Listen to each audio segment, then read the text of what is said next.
আসসালামু আলাইকুম জয়। আজকে মাছ রান্না করব। ছোট মাছ, তাজা ছোট মাছ দিয়ে শিম দিয়ে রান্না করলে ভালো লাগে।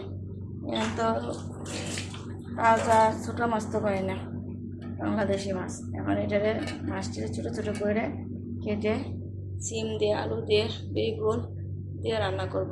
মাছ ভাজি করলাম, সাগরের মাছ ছোটো করে কাটছি, শিম দিয়ে রান্না করবো। বানাবো, কাঁচামরিচ ভাজলাম। এই যে তেল দিলাম। এখন এইখানে হলুদ গুঁড়া, মিক্সড মশলা, মরিচের গুঁড়া, লবণ, এইখানে হলো টমেটো, পেঁয়াজ, কাঁচামরিচ ব্লেন্ড করেছি। ডিমের মধ্যে মশলা কম দিলে ভালো লাগে না, মশলা দিতে হবে ভালো করে।